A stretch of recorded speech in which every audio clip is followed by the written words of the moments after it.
घूमने के शौक के साथ पहाड़ के दूरस्थ अंचलों में व्याप्त जटिलताओं से रूबरू होने के बाद उसे कागज पर उकेरने की कोशिश ने शहर की सामाजिक कार्यकर्ता को लिखने की प्रेरणा दी, जिसके चलते उन्होंने फैसला लिया कि क्यों न अपनी यात्रा अनुभव को लोगों के साथ साझा किया जाए, जो समाज के लिए कुछ करने वालों के लिए एक कुंजी का कार्य करे। इसी सोच को अंजाम देते हुए शहर निवासी सामाजिक कार्यकर्ता तनुजा जोशी उर्फ गुलमोहर गर्ल ने पहाड़ के पहाड़ जैसे जीवन और वहां के लोगों की जीवटता सहित परंपराओं, रीति रिवाजों, खान पान, दिक्कतों, सभ्यताओं को बारीकी से समझा और पुस्तक मेरे हिस्से का हिमालय लिख डाली। रविवार को एक सादे समारोह में उनकी पुस्तक का विमोचन किया गया, जिसमें शहर के बुद्धिजीवियों सहित एसडीएम मनीष कुमार ने हिस्सा लिया।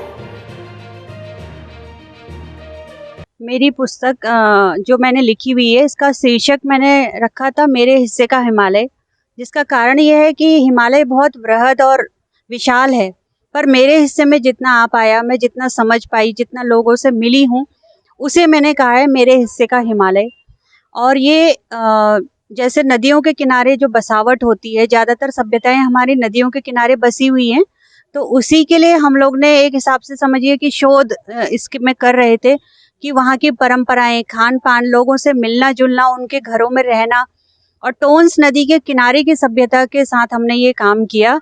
जो रूपिन और सुपिन दो नदियां हैं, उसकी जो मूल नदियां हैं, उसके किनारे के लोगों से हम मिले, उनके घरों में रहे और महिलाओं को देखा किस तरह से जीवट तरीके से वो काम कर रही हैं।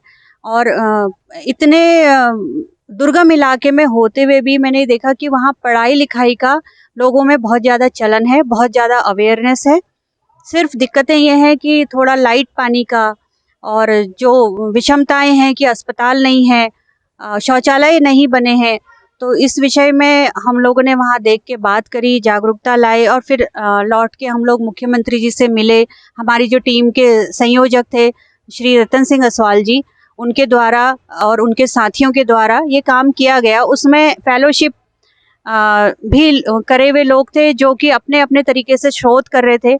इसको समझने के लिए ही हम लोग ने ये यात्रा करी थी। इस किताब से गुजरते हुए, क्योंकि मैंने ये किताब पूरी पढ़ी है और इसकी भूमिका भी मैंने लिखी है, मुझे लगता है कि यात्राएं आप कभी भी अकेले नहीं करते हैं। आप जब यात्रा करते हैं तो आपके साथ यात्रा में कई चीज़ें सम्मिलित होती हैं। और इस किताब को आप पढ़ेंगे, ये देहरादून से लेकर भराड़सर तक की यात्रा पर केंद्रित किताब है।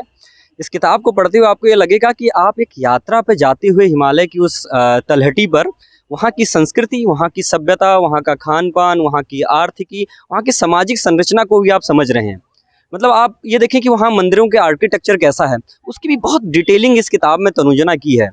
मतलब ये सिर्फ ऐसा नहीं है कि आप सिर्फ एक भूगोल को नाप रहे हैं, आप देहरादून से लेकर भराड़सर और कुछ किलोमीटर की आपने यात्रा की हो, ऐसा भर नहीं है। इसके हर पड़ाव में आपको वहाँ की संस्कृति की वो झलक मिलेगी, वहाँ की सभ्यता किस तरीके से बन रही है, बिगड़ रही है, वो मिलेगी। और खासकर मुझे लगता है कि ये तनुजा जी के साथ संवेदनात्मक स्तर पर का भी मामला है कि महिलाओं की समस्याओं को उन गाँव से गुजरते हुए उन्होंने इस किताब में जो है लगातार दर्ज किया है।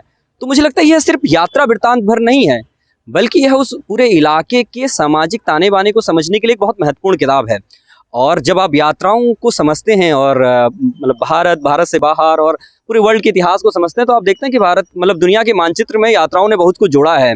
अगर जो है कोलंबस नहीं निकलता यात्रा पर, तो शायद हो सकता है कि आज जो स्थिति है मानचित्र की उससे कुछ अलग होती।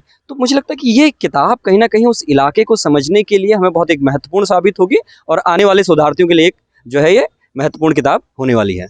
मुझे बताया गया कि ये पहला प्रयास है मेरे हिस्से का हिमालय, और एक तो किताब जो आई है सामने वो समाज के लिए एक प्रेरक का काम करेगी, और दूसरा जो इसमें हिमालय की बातें लिखी गई हैं, उत्तराखंड की बातें लिखी गई हैं, उसका वो पहलू जो अनटच्ड है, जो नहीं आ पाता है सामने, वो भी किताब में मैं देख रहा था कि लाया गया है। इससे दो तरफों में, एक तरफ तो लोगों को जहाँ कनेक्ट होने का एक मौका मिलेगा, और दूसरी तरफ जो अनटच्ड पहलू हैं हमारे पहाड़ों के, समस्याएं हैं और कुछ और जिसका निराकरण अभी तक नहीं हो पाया है, या टूरिज़्म है, क्योंकि भराड़सर अपने आप में एक टूरिस्ट प्लेस बन सकता है, तो भी किताब के माध्यम से बाहर आएगा। और बहुत अच्छा प्रयास है, बहुत अच्छी पहल है, बधाई देता हूँ मैं।